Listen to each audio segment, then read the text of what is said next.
Okay, I think we're getting started. If you can please stand and observe a moment of silence as we prepare for the presentation of colors by the combined color guard of Monterey High School, Marina High School, and Seaside High School.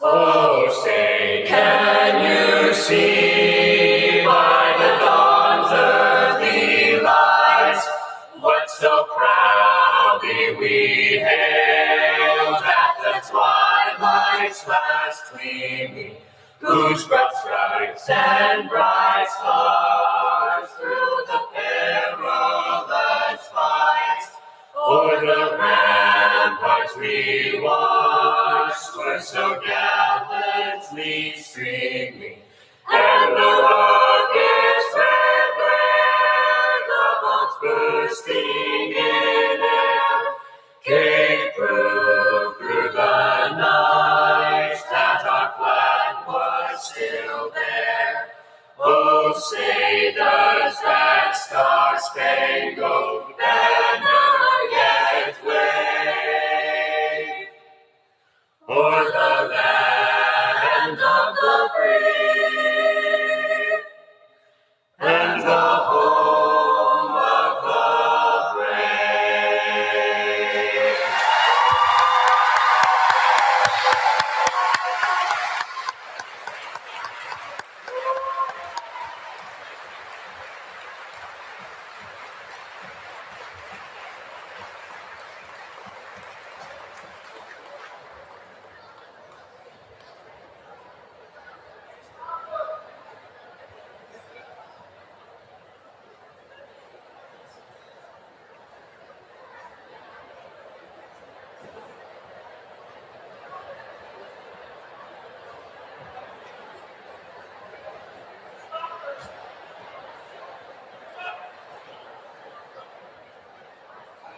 Thank you, Marina High School, Monterey High School, and Seaside High School Color Guard.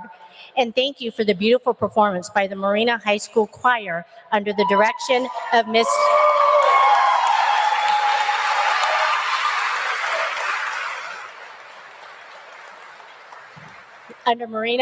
Miss Maria Carney and Dr. Cyril Myers. Thank you.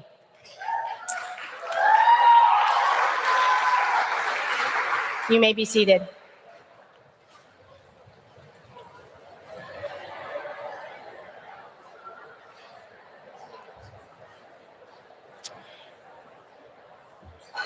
Innovation begins with a great question.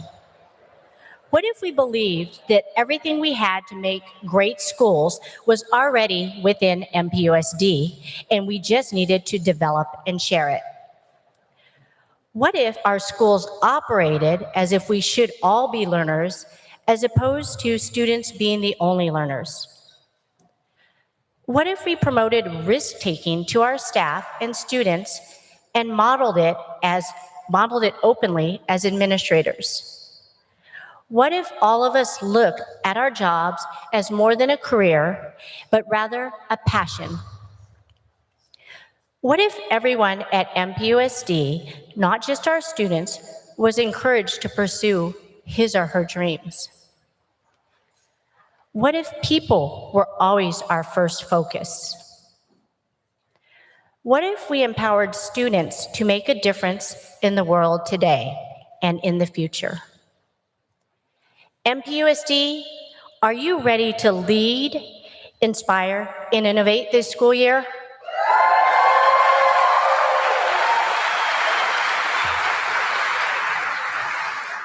Good morning. My name is Marcy McFadden. I'm the Chief of Communications and Engagement, and it gives me great pleasure to welcome you back to the 2018-19 school year.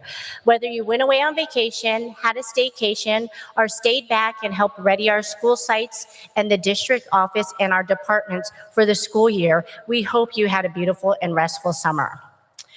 We have an outstanding day planned for you. Teachers and classified staff will participate in breakout sessions led by our very own teachers and staff, and some of our departments, that's right, led by you all. And some of our departments will be participating in state-mandated PD off at their sites. So I want to give a shout out to our folks looking and watching us from the District Services Center. We're being broadcast to them. So we'd like to give a shout out to our facilities, maintenance, and ops folks. Our nutrition services folks. Our transportation and business services teams.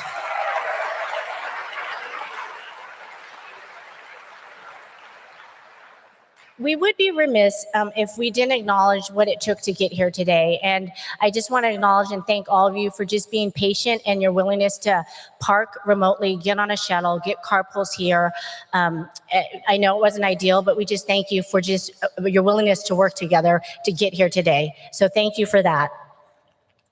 Today, it would not be possible without a myriad of individuals and groups and departments that have come together. This planning began in the spring of last year before we even got out for school. And then up during the summer, we met almost regularly over the last month and a half every week to plan this special day for you. And so this is truly a team effort. And I want to give a special call out to the departments that we want to recognize. And so if you want to wait to the end, we can give them all a big clap and shout.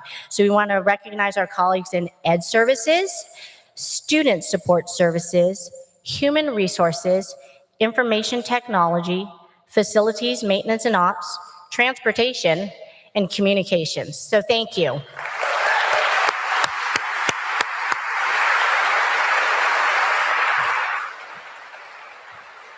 And most of all, we want to give a special shout out to our friends here at Seaside High School. In particular, Principal Carlos Moran and Assistant Principal Andrew Aguaniga worked behind the scenes and worked and partnered with us on a weekly basis to make this happen. I also want to recognize School Office Supervisor Naomi Allen and also Assistant Principal Tessa Brown, together with the whole Seaside High School team being patient and allowing us to come here today. We just want to say thank you for making this back to school kickoff a reality for us. So thank you, Seaside High School.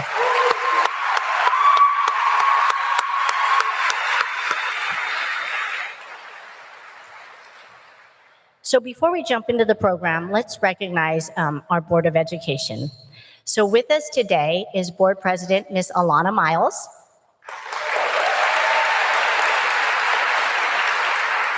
Board Member, Deborah Kramersbacher. Board Member, Dr. Betty Lusk. Board Member, Dr. John Hill. And also with us today is Board Member Tim Cheney.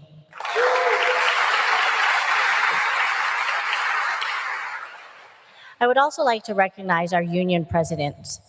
Today with us is your MBTA president, Mr. Tom Grick, back there. And then your CSEA president, Mr. Jesse Tamayo.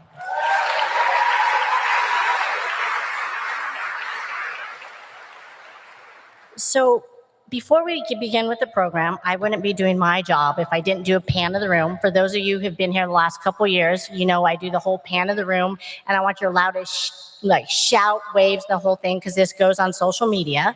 So I'm going to get ready to do that. And then over at the DSC, I'm hoping someone can get their iPhone out and do a pan of the room there so I can post that as well. So before I get ready, I also have to do one housekeeping reminder. So Seaside High School culinary chef, Miss Michelle Sorensen, and her students will be doing a bake bake sale fundraiser outside, and they're raising money for Mercy Chefs that the donations will go to the folks that are being impacted by the car fires. So just if you see them out there,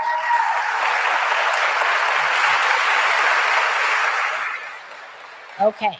So I'm going to start on this side of the room, and as I go by, I want shouts, waves, the whole kit and caboodle. All right.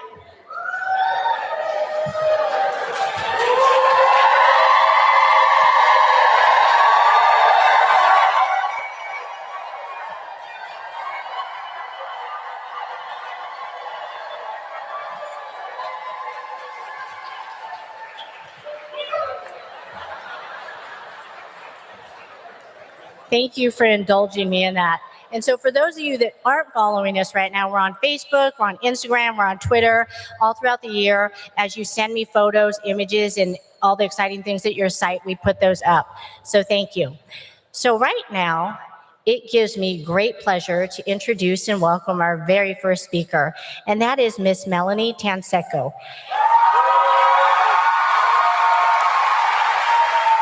Melanie is a teacher at Crumpton Elementary School, and her husband Lloyd is also a member of the MPUSD family in our information technology department.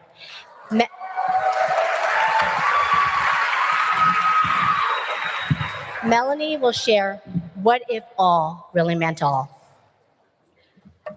Good morning. I'm with the LEAP program at Crumpton Elementary School. I've been a teacher in MPUSD for 12 wonderful years. Time flies so fast when we enjoy what we are doing. This job has been very fulfilling, though there were many challenges along the way. I am not a native English speaker, but as a proud immigrant, I'm one of those Filipino teachers who had the opportunity to live here and work here in the United States. And I'm very grateful for that. During my first years, some colleagues were hesitant to help me as there were lack of understanding about my children in the classroom. There were others who were friendly and supportive. They provided me with extra materials such as copies of their curriculum set, manipulatives, access to software, as well as emotional support that I needed to continue in an intense, sensitive, and litigious environment. So I worked hard, completed my California mandated teaching courses, and finished my level 2 mild, moderate, and moderate to severe credential. I stayed hours after school to learn the system and plan for my class. Being in the United States, I worked harder to prove that I was as capable as my colleagues. I can only describe the past 11 years as a lot of hard work. I always tried to do better and willingly gave my time to help those who needed my help. I didn't allow the challenges to stop me, but to motivate me to always do and give my best. This job has certainly given me a lot of challenges because I believe that all students should have, as I try to be a loving and caring teacher, an advocate, a champion, a motivator who will help them reach their potential in spite of their special needs. Louis Savage, a renowned Paralympic champion, stated, "When you have a disability, people are always putting limitations on you, telling you, even in a nice way, what you cannot do." My attitude towards this has been, "You can't tell me that, I will show you." And this is what my colleagues and I aspire to do every day. We want our students to see the value of possibility, that they are worth more and they can do more. That is why I'm here today. Because I always ask, what if we decide to see children with a disability as children first and not as children with labels? What if we decide that we are all different and children are just as different too? For our society to understand people with special needs, change should start with us. If we want our community to understand our students with different disabilities, change should start with us, with all of us who work in the education field. Sometimes we are quick to judge. What is wrong with him? Why is he like that? Like something's wrong with him and he needed to be fixed. But there's nothing wrong with these children. They are human beings and perfect creations just like you and me. When we have students with special needs in our schools, in our classrooms, we need to ask, what is it that I need to adjust about myself to support all my students being successful? By asking this question, we force ourselves to analyze our surroundings and examine our actions. How do I best serve all my students who enter my class? How do I encourage my students to collaborate with them? In doing so, we begin to think of ways to change or adapt our surroundings to meet all our students' needs, rather than focusing or changing or fixing that individual student.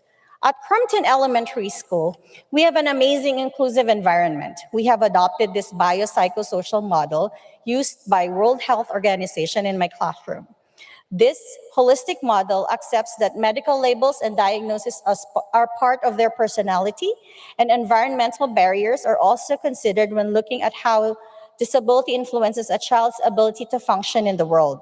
Students at Crumpton have no fear towards their classmates, and they learn all together. I believe this should be the norm. It is our duty to fulfill the rights of each child to be educated, no matter how challenging this may be for him, for her, or for all of us.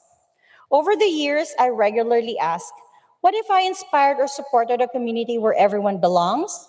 That question led us to our spring concert at Crumpton, where the community came together to support our special day class students and LEAP students. It was a perfect time to show that everyone with people with disabilities are no different from everyone else. People with disabilities have hopes, goals, hobbies, special interests, family and friends, fear and anxieties, just like everyone else.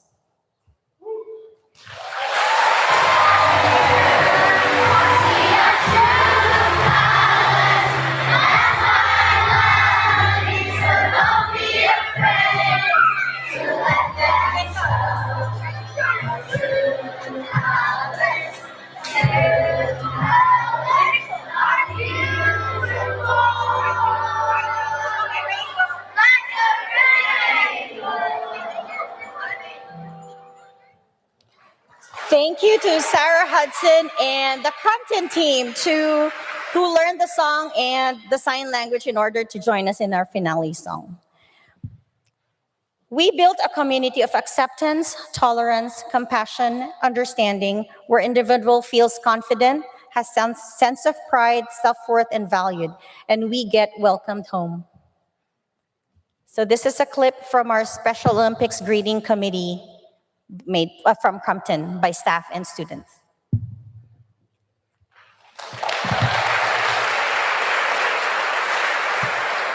As a society, we need to come together. We live in a world where progression is slowly but surely happening.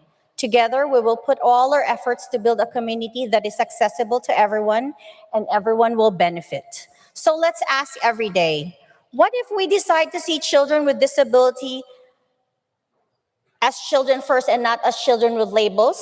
What if we decide that we are all different, that children are just as different too? It is time that children with special needs be recognized as children first. Let us join hands together, take a leap forward to take care of all our children and bring them to a better future. I'm Melanie Tanseco, a mother, a wife, and a proud special education teacher. Thank you.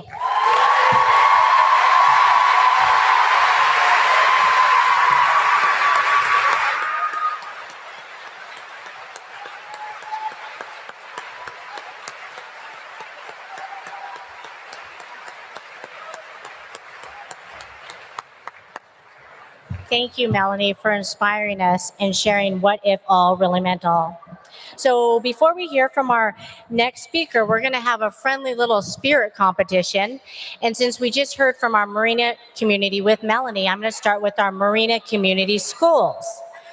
So when I call your school name, we want to hear the biggest shout, cheer, what have you. We have some of our Seaside High School cheerleaders that are going to throw out a couple of t-shirts for those with the biggest shout. So let's get ready.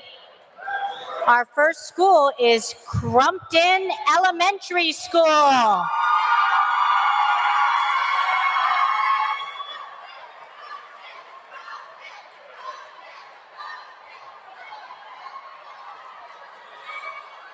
All right.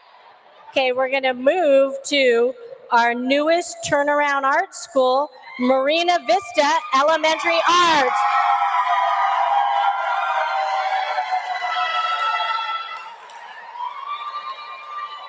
Okay, next up, Olson Elementary.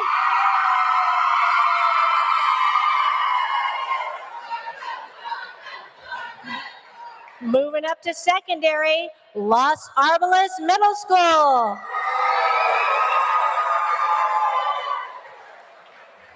And last up, Marina High School. Where are you? All right. Okay. So Seaside, we're going to get ready after our next speaker. So get ready, Seaside. We're going to call on you. So our next speaker is Miss Naomi Allen, School Office Supervisor from Seaside High School. Naomi is going to share, what if we just say yes?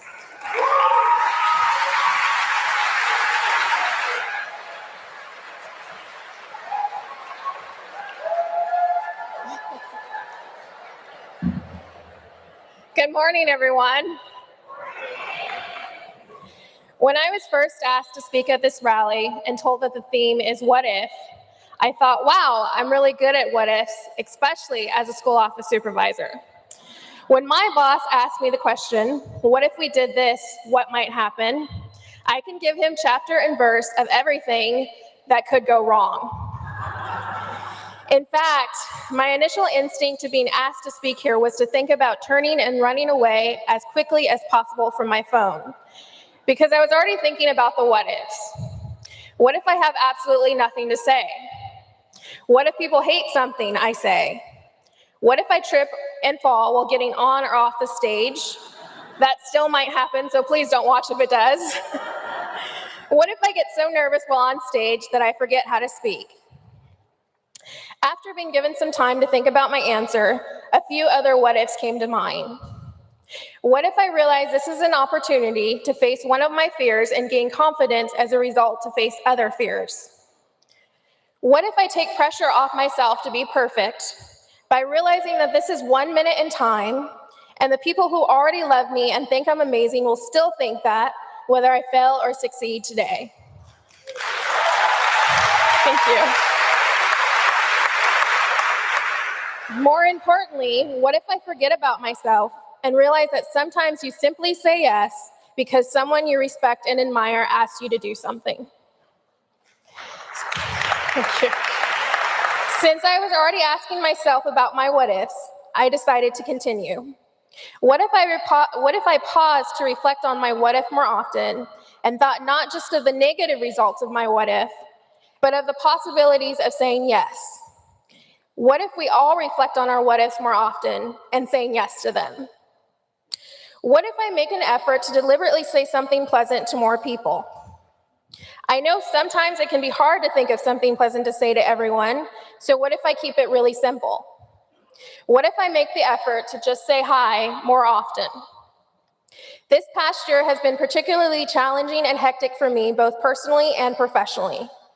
During this time, 5 colleagues became bright spots in my days and weeks because they stopped by consistently to just say, "Hi, Naomi." Initially, after saying hi back to these people, I asked, "How can I help you?" I was surprised and amazed when each one of them said in their own words, "I just stopped by to say hi because I didn't want the only time I speak to you to be about my needs." Even more amazing, because they recognized just how busy I usually am, they didn't want to have a long conversation or catch up on life, they just wanted to say hi. Their simple and consistent actions inspired me and made me think, what if I remember that it's my positive and consistent day-to-day actions that can have the most impact on someone else and maybe even their perspective? What if I remember that this applies even more to difficult situations? When I was growing up as a mixed child, a variety of people had negative stereotypes about Black and white couples and their children. Since my parents didn't fit any of those stereotypes, my beautiful and amazing mother, who's actually here today, I don't know where she's sitting, but she's here today, she made it her goal that her 3 children wouldn't fit any of those stereotypes. No, she didn't organize a march or a protest or stand up on a stage and deliver a speech with a clever hashtag or slogan being tweeted. Instead, she chose to make her statement through her consistent daily actions of caring for and loving us, caring for our health and well-being, and giving us the tools we needed to become the best versions of ourselves and overcome any adversity.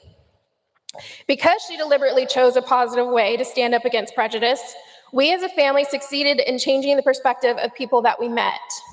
The most interesting part about changing those people's viewpoints, every single one of them felt compelled to share with us then or even years later how meeting us had changed their attitudes about mixed race families. Did everyone's perspective change? No. But my parents simply responded to those people who continued to base their actions and feelings off of ignorance with love and kindness. When I asked my parents why they would respond that way, they would always reply that they would want love and kindness to be shown to them in spite of their issues. And they strive to treat people how they would want their loved ones, especially their children, to be treated. That made me think about what more what ifs that I could answer with a yes. What if we treat all people, including ourselves, like they were someone we love dearly? What if we ask in each and every situation, what would love do now? What if we take the time to go the extra mile to show that we care, even if it's just smiling and saying hi? What if we had a kind word for our colleagues and students who need it most? What if we say yes to learning something new? What if we say yes to confronting our greatest fears? What if we say yes instead of no to the possibilities of our what ifs? I challenge you as I'm challenging myself today. Let's make this year the year where we all begin saying yes to our what ifs. Thank you.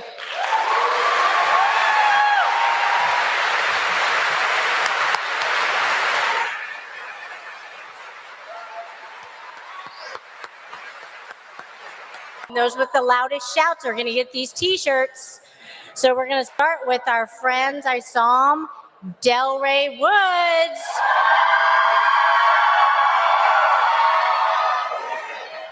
Okay.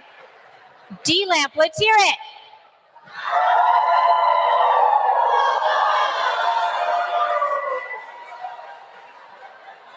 All right, Highland, come on. Yeah. Marshall, are you in the house?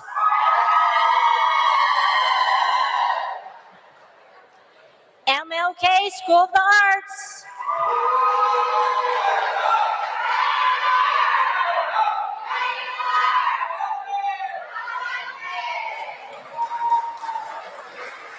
And Ord Terrace. Okay, moving up to secondary. Seaside Middle.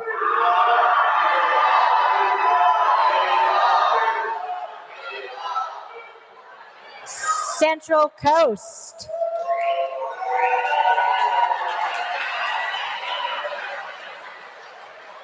Our host, Seaside High School.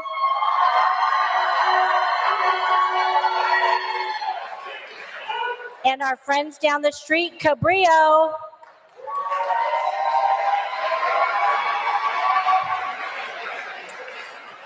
Now it gives me great pleasure to introduce a very special speaker.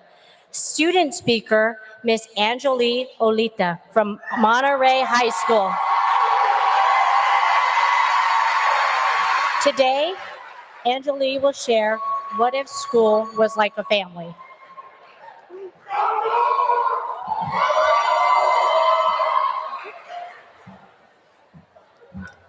My name is Anjali Olita, and I should be a statistic. In elementary school, I realized my home life situation was different from the majority of my peers. I noticed other kids being dropped off and picked up by their stay-at-home moms and working dads. My parents, however, were absent. My mother was absent in the form of her responsibilities due to her mental health issues and her subsequent addiction problem, which often left her incapacitated or caused her to be in and out of jail or rehabilitation programs. My father chose to literally be absent from my life. He only cared enough to visit me once that I can recall. While most third graders would have their moms checking up on them, I, at the age of 7, was doing the most of the checking up on my mom. I would glue myself to her hip in the hopes that my presence would prevent her from doing anything to get herself in trouble.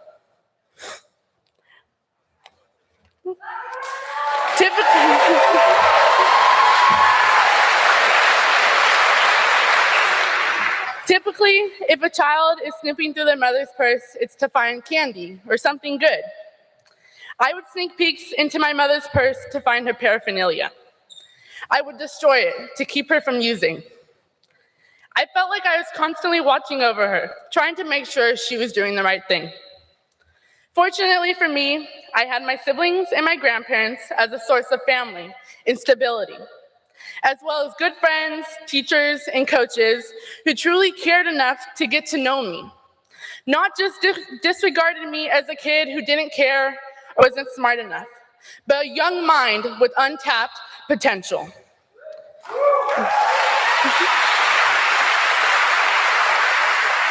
School has been my main source of stability.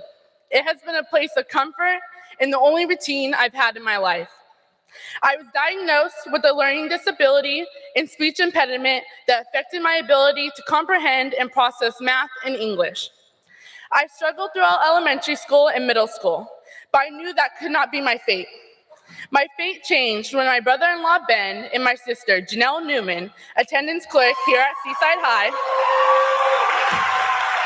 took guardianship of me so that I wouldn't be taken away by CPS. I was about to live a supportive and loving home with them. They took me in with no looking back and wanted to provide me a life my mom could never.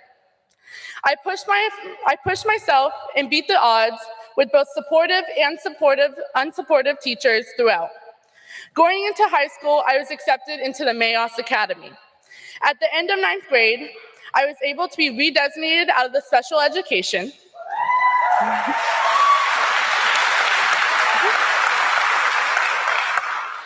I'm a 3-sport athlete, participating in field hockey, softball, and wrestling. In field hockey, I've been voted Defensive Player of the Year by my team and was elected one of this year's varsity captains.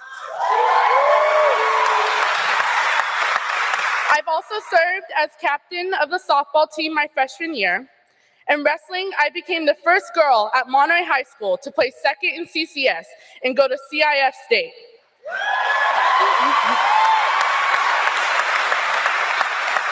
I've also been voted the most valuable wrestler and have served as captain the past 3 years. Additionally, I've obtained high honors in my classes and have been accepted into the National Honor Society.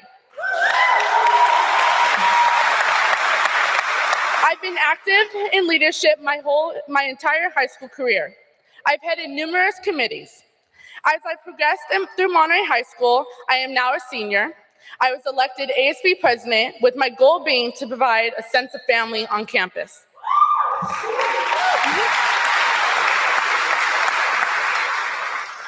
While I have had many accomplishments throughout my education and extracurricular activities, I still continue to have struggles at home. My mom is still in and out of jail and rehabilitation, and I still continue to fight for her. Her addictions continue to control her life, and her mental health issues continue to amplify, leading her to attempt suicide multiple times, the most recent being just 2 weeks ago. At times, I still have to act as her keeper, rush to her side whenever she has an emergency or gets into trouble. So while I sit in your class and on the outside it seems like I'm doing well, I am one phone call and one text away from having my world collapse to where it began. These problems I have faced seem shocking and terrible, but what you may not realize is that your students are facing similar problems. Maybe more students than you may think or assume. That perhaps perceived laziness is actually something more. Maybe it is not them giving up on school or your class, but maybe them giving up on hope. So what if, instead of giving a student a hard time for turning in late work, you can try to understand what's going on so that you can truly help them feel they can accomplish and complete something? What if you could be that mother or father figure to a student who lacks that in their life and feels that nobody cares of what becomes of them because that is the message they are getting at home? What if you could give a student a sense of comfort and stability in their life on campus because their home is a battleground? What if one act of compassion could change someone's day or maybe even better their life? What if your experiences could be the solutions to someone's problems? Being human is not a flawed trait to pass on to students. Preparing students for the real world is not learning that the world is out to get us. The truth is the world can provide you things that certain circumstances cannot. Perhaps we should change the narrative of the real world so that we can be agents of change.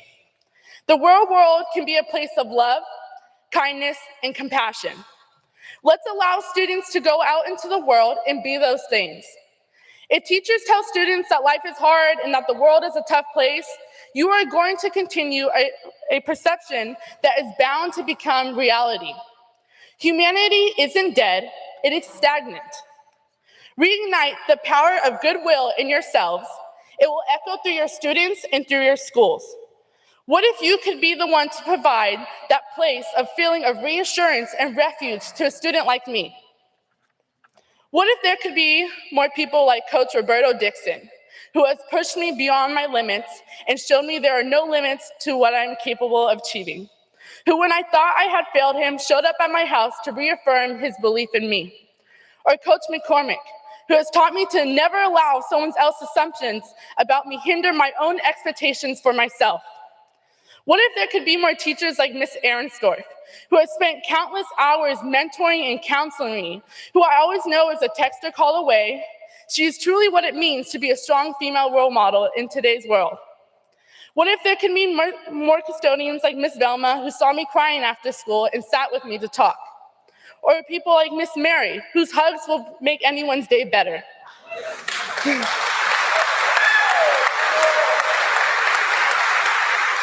For that matter, any of the outstanding custodians at Monterey High that are always willing to go above and beyond for their students.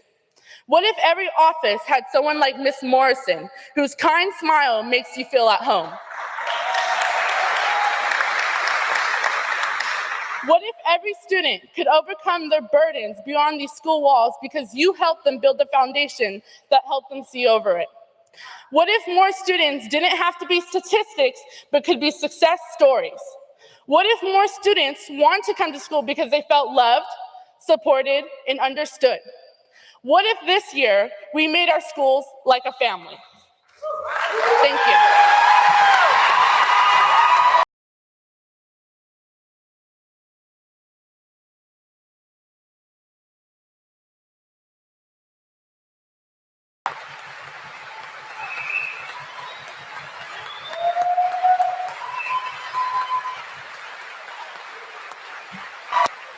Wow. Thank you so much, Angeli. Thank you for sharing with us the reason why we're really here. Okay. Now we're going to move on to our Monterey colleagues with your shout out and cheers. And so let's show us what you got. We're going to start with Foothill Elementary.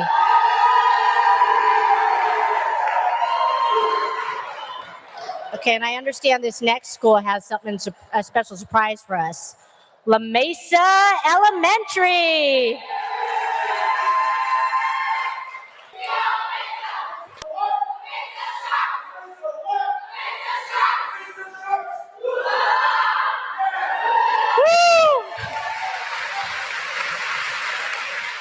Okay, our next up, Monte Vista Elementary.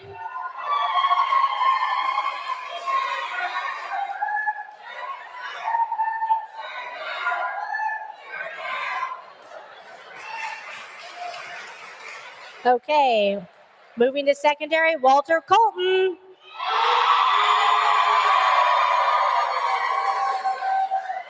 And Monterey High.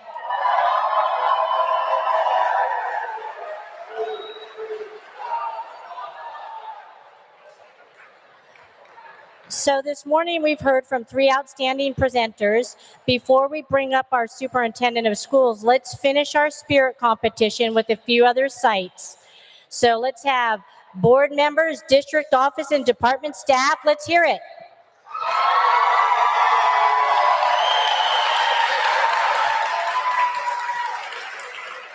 Preschool, are you in the house?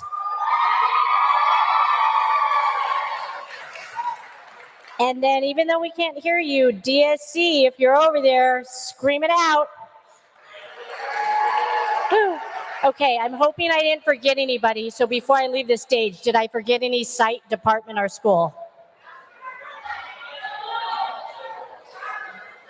Well, we were going to do aftercare, but you were supposed to scream with your site. But let's hear it for ELL, Expanded Learning Opportunities. Woo! All right. Okay, so. Okay, entering his 5th year as superintendent, let's give a warm welcome for Dr. P.K. Diffenbaugh.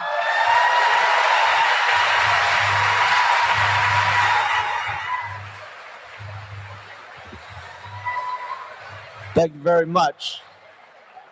Thank you. I always wanted to enter to California Love, so that's off the bucket list. Thank you. Good morning, everyone. I want to say first, I wasn't really ready for those speakers, and Anjali, you really moved us. I want to just thank you so much for your kind words. We videotaped that, and we want everyone to hear that message because the whole country needs to hear what you shared with us. So thank you so much. Today, I'd like to speak a little bit about where we've been, the work we've done together, and where we're headed. So it's going to be hopefully not boring, but maybe a little longer than in years past. You could click to the next one. So 4 years ago was my first opportunity to address all of you. And I introduced you to what drives me and why I became an educator. I told you about my mom and how despite my dyslexia, she would not let me fail. She was not only my mom, but she was also my principal for my entire pre-K through 12 education. My mom was loving and strong and firm. The night before this picture was taken, she told me that either she would cut my hair or I'd have to cut it myself. As you can see, I chose to cut it myself, which should tell you a little bit more about my mom's resolve and my own stubbornness. What I emphasized in my story 4 years ago remains just as true today. I know without a doubt that if I was born into a different family, with a different mom, without the privilege of attending a small and caring school, my life would be very different. And what became clear to me as I spent more time with students in Oakland and Mexico and Sacramento is that they didn't have the same opportunities that was afforded to me based on nothing more than my good fortune of being born into the family I was born into. 4 years ago, in addition to introducing myself to you, I also made some commitments. And I looked at my PowerPoint, which wasn't very good, by the way, but I looked at it, and these were the commitments that I made. I commit to creating a culture of respect that respects the contributions of all employees. I commit to being open and transparent in my actions and decisions. I commit to focusing on continuous improvement and shared accountability. I commit to building positive relationships based on trust and mutual respect. And I commit to always working in the best interests of students and families. I hope that I've lived up to these commitments over the last 4 years. 4 years ago, I also asked all of us to make commitments to each other. I asked each and every one of you to commit to being a professional day in and day out, to building positive relationships based on trust and mutual respect, to working together on behalf of a larger purpose, to commit to learning and improving in your professional practice, and finally, to commit to putting children and families first in our work. Commitments are powerful, And these commitments have formed the foundation of our ambitious efforts together. I'm recommitting to these commitments today and hope that you will commit at your site, in your departments, in your teams, and perhaps most importantly, in your classrooms with your students. Together, over the last 4 years, we've made tremendous progress. I know that we have a long way to go, but it's important to acknowledge the growth that we've made together. If you could do the next slide. As I prepared for my address today, a close friend and mentor suggested I focus on what I'm most proud of. As I reflected, there was a large list that emerged. I'm proud that we brought music back to all grade levels and that art and creativity is valued in our system. Not only do students play instruments and sing, but they're exposed to visiting artists. They go on field trips to museums and see world-class performances at the Sunset Center. Two of our schools, MLK School of the Arts and Marina Vista Elementary Arts Academy, are turnaround art schools, and they will lead the way towards art integration as a model across the district. I'm proud that we embraced early learning and an expanded and re-envisioned preschool at Marina Del Mar and Seaside Children's Center, and that we've implemented high-quality transitional kindergarten at all our sites.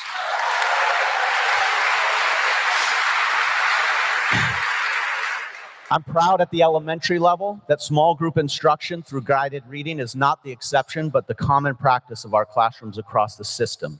I'm proud that schools such as Foothill and Delray Woods Elementary have been recognized for increasing overall achievement as well as closing performance gaps. And that Monte Vista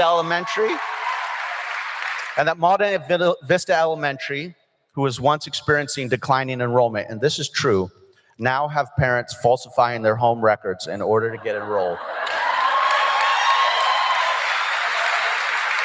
I'm proud that MPUSD, we value and take responsibility to serve all students no matter what their background. Our hardworking staff at La Mesa and Marshall serve a predominantly military student population, many of whom are experiencing the challenge of undertaking tremendous amounts of transitions in a short amount of time. At all our campuses, I'm proud that we serve a wide range of students with individual education plans. Infants with learning disabilities, students who have learning and speech disabilities, who are intellectually disabled, medically fragile, or emotionally disturbed. I'm especially proud of our teachers, classified staff, and special education administrators at Marina Del Mar, Olson, Marina Vista, Crumpton, Lambs, and Marina High, who care so deeply about our most vulnerable students on the autism spectrum.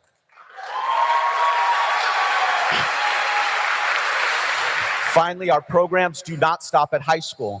Our adult transitions program supports students with special needs until age 22, and Monterey Adult School now has its own campus, its own school leader, and it's expanding courses to meet the needs of adult learners in our community.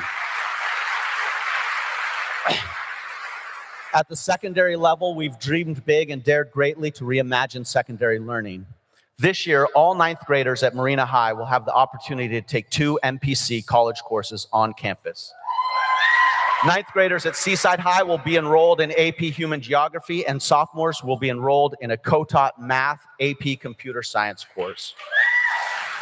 Monterey High is poised to be accredited as an international baccalaureate school, and Central Coast High School has created flexible schedules, career academies to meet the needs and interests of our students. And thanks to our hardworking technology department and the commitment of our board, we're bridging a digital divide, as this year all secondary students will have their own Chromebooks at school and with the ability to bring them home for their continued studies.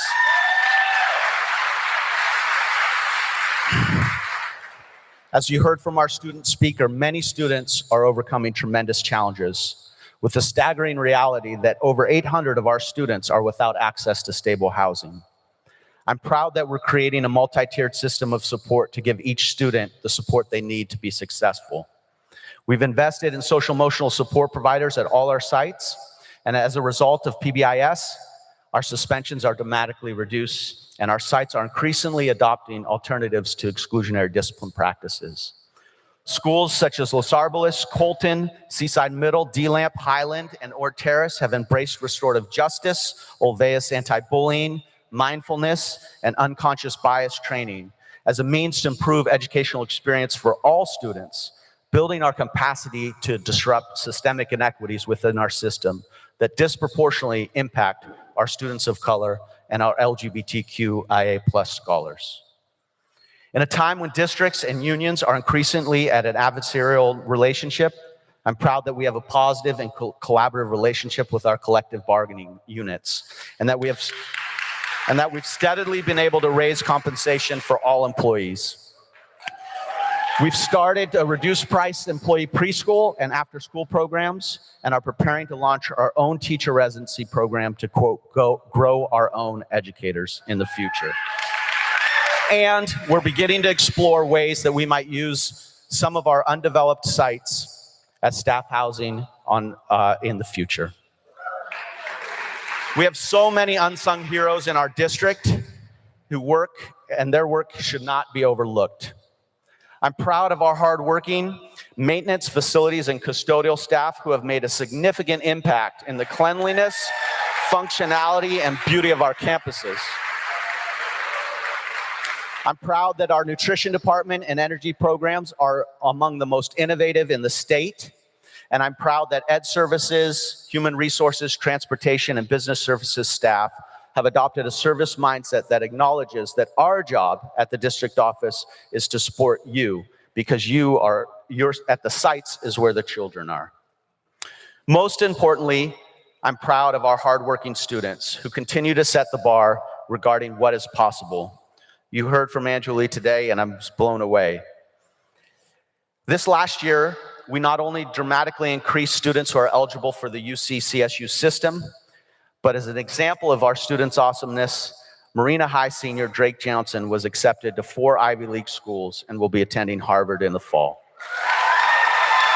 Something that people would thought unthinkable when we started Marina High just 10 years ago. As I listed these accomplishments, my friend listened, but he commented that I missed the most important accomplishment of all. He reminded me that beyond statistics, accolades, and awards, the most powerful accomplishment over the last 4 years was that we've created a sense of hope for our students and families about what is possible in our community. We should all feel proud about the growth that we've made over the last 4 years. But we must also embrace the reality that we have a long way to go. The difference between those who succeed and don't is not the brains that they're born with, but their approach to life, the messages they receive about their own potential, and the opportunities that they have to learn. Students have limitless potential, but while potential is evenly distributed across communities, opportunity is not. I want to say that again. Students have limitless potential, but while potential is evenly distributed across all communities, opportunity is not. Our job as educators is to ensure that all students, regardless of socioeconomic status, regardless of their parents' education level, regardless of their classification as an English learner or a student with an IEP, or the community in which they live in, all students, it's our responsibility to ensure that they have the opportunity, and that opportunity is evenly distributed so that all students can reach their potential. So how are we going to do this? There's no easy solution to the issue of systemic inequity in our society. And our progress in creating the type of learning that closes the opportunity gap for students will be directly tied to our ability to deliberately create environments that promote our own growth as adults. This comes down to 3 things: creating a sense of home, edge, and groove for all our team members. So what's home, edge, and groove? Home is more than a place, it's a feeling. Home is about creating communities of trust, support, and challenge. Home is about everyone taking responsibility for building a powerful learning culture in which all adults, regardless of rank, are engaged in learning. Edge. Edge is about the acknowledgement that adults can grow and learn just as kids can. There's a fallacy that adults stop learning at the age of 21. Edge means that our weaknesses and errors are embraced as opportunities for learning and growth. Edge means that growing people matters to all of us because we are intertwined, and the success of one is the success of all in our work. Finally, groove. Groove is about fostering systemic practices to nurture growth and community. Everyone owns the practices that are job embedded, and these should frequently occur. Groove is about welcoming and developing the whole educator, including their interior world. Fundamentally, we as a system at MPUSD are trying to do what has not been done before. We're trying to create a system in which all kids have opportunity, where demography does not equal destiny. That hasn't been done at scale. You can point to individual classrooms where that might be the case. You can even probably point to a few schools that have closed the opportunity gap. But there is not a system of our size that has systemically closed opportunity gaps. So fundamentally, this is a learning challenge. We have to learn how to do something new, and we must learn together. Creating home, edge, and groove is about creating the powerful learning environments in service of closing opportunity gaps for our students. As we enter our 5th year, I want to say that I'm more excited than ever about where we are headed. As I tell everyone around town who used to stop me and ask me, how long are you going to stay? Now stop me and compliment our work together. But what I tell them, and this is the truth, we're just getting started. Thank you for your dedication and commitment, and I look forward to a great year.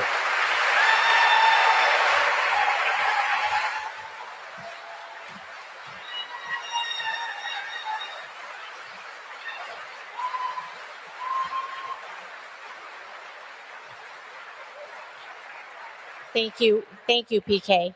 Before we bring on the last piece, I want to do one more shout, and I'm going to call on these 4 groups, and we're going to shout as loud as we can.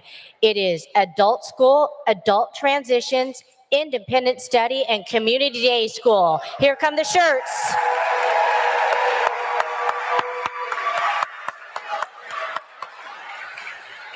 Okay, so as we close this morning's session and you gather your belongings, we want to give a warm welcome to the Monterey High School drum line as they will perform as we exit. So come on out.